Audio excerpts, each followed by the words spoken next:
What's going on, everybody? Cameron here with Canadian Gamer, back at you with another video. Beautiful day out there today. I've been out doing some yard work. I'm going to go outside in a bit and go for a run as well. Got to get your exercise in. Now today I wanted to talk about something. Now this video may or may not make a lot of sense to some of you guys out there, so hopefully bear with me, it is going somewhere.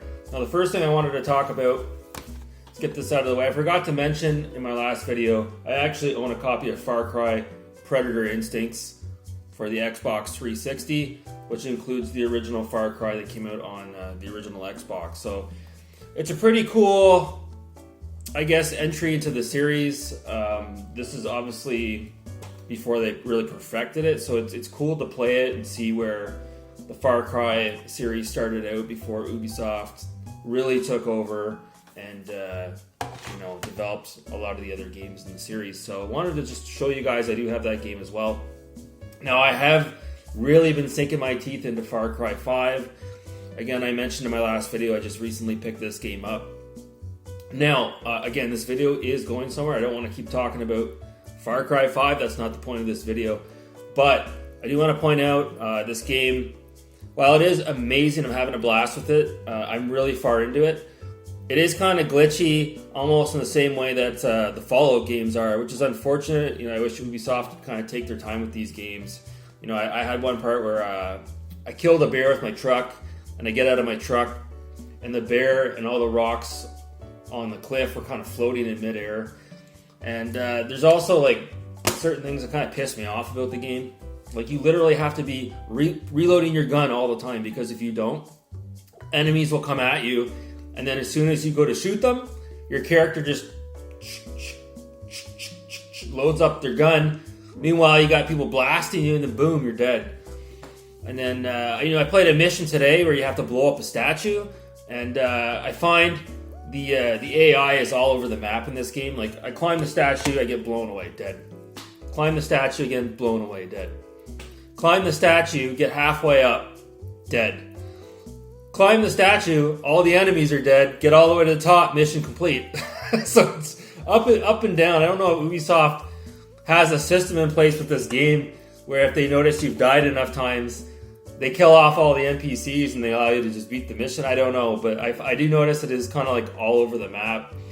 And like I said, sometimes you'll go through a mission and, the AI, the enemy is all over you, just swarming you, and it's like you're pulling your fucking hair out of your head, and then you die, and then you respawn, and then it's like, again, you just go right through the mission like nothing. So it's kind of, like I said, all over the map.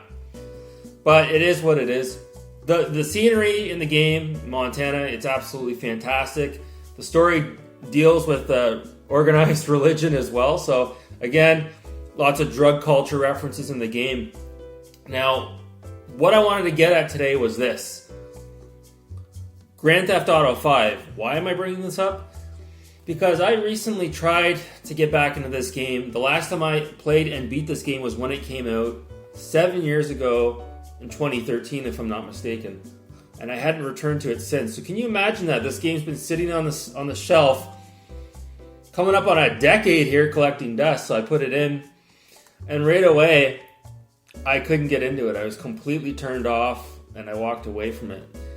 And I think there's a number of reasons for that, but the main reason is, again, this is just my opinion, Rockstar completely, they just, I don't know, the way they've put it out there with GTA Online, too much of a good thing can sometimes ruin it. And I feel like this game here has been, exploited to the max. And for a while there, you couldn't go anywhere without hearing about this game. GTA 5, GTA 5, GTA 5, and it's been beaten to death like a dead horse, to the point where I can't even play this game anymore, and that's really unfortunate, because this is a really good game. But like I said, Rockstar just sort of prostituted the shit out of this game to the point where I can't even, maybe it's just me, but I can't even bring myself to play this game. That's unfortunate. And the second reason is the locale. It takes place obviously in the city, in the suburbs. An open world game, you have all the technology around you, traffic, the cars. maybe it's just me, but I like to get away from that environment. I deal with it enough in my real life. So when I play a game like this that takes place out in the country, out in Montana, and there's lots of, country land to explore and sink your teeth into, it's almost like a breath of fresh air. But then you go back into this here and you're right in the middle of the suburbs and everybody's on their cell phone, there's cars everywhere and technology and urban music. I don't know. Not that there's anything wrong with urban music, you know what I mean? But I don't know. I like to sort of shut my brain off once in a while, especially when you're in the city all day. And I don't know. This environment doesn't really resonate with me anymore.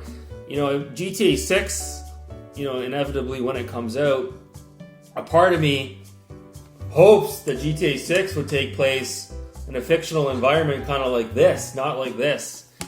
Because, like I said, I think a lot of us, I speak for a lot of people out there, to pick up a game that takes place in Los Angeles and the LA freeway, and it's been beaten to death. Whereas you play a game like this, or Far Cry 3, I know that's not a new game, or even Far Cry 4, I'm not saying the Far Cry games, are better than GTA 5, but I'm just saying, at least with the environments here, they're fresh, they're wide open, you're not stuck on the freeway. Whereas, like I said, I tried to pick it up and play it, and you can almost feel the anxiety, the boa constrictor around your neck. We talked about this before on the channel, the open world burnout. And I think, with this game, what kind of saves these games is there's not too much going on in the open world. There's space to move around in and explore. Whereas this, it's like you're almost gridlocked, all the streets and all the cars and all the traffic lights. So that's just my take on it. I can't bring myself to get back into this game. And like I said, a lot of it does have to do with the marketing campaign, and I know it is a business, but I think a lot of us are completely burned out on Grand Theft Auto 5. It's everywhere. Even today, it's still one of the top played online games on the Xbox One and the PS4. So like I said, too much of a good thing will ruin it. A prime example I like to give would be like if you've got like a favorite record, Pearl Jam 10 is a fantastic album. I can't even listen to it anymore because the songs are always on the radio. But then I'll pick up a Pearl Jam album like Vitology, which is a fantastic album that I actually prefer over Pearl Jam 10. A lot of those songs were not on the radio, so it's still somewhat fresh. Like I said, same goes for Grand Theft Auto 5. Just unfortunately, completely burned out on this, and I haven't even played it in 7 years. So it's unfortunate. I don't know if I'll ever go back to it. But that was just my rant today on Grand Theft Auto 5, and obviously talk a little bit about Far Cry 5 as well. So those are just my thoughts and opinions. Are you guys absolutely burned out on Grand Theft Auto 5? Have you guys recently tried to revisit it? Let me know in the comments below. So I'm going to cut it off there. We're right at the 9-minute mark just before my ad revenue kicks in. So I'll leave you guys with a short video from my new sponsor. And thanks so much for watching. Take care. Hey neighbor, come on in. We're Bojangles and we've been making famous chicken and biscuits since 1977. What smells so good? Must be this plate of famous chicken and biscuits. We don't just make famous chicken and biscuits.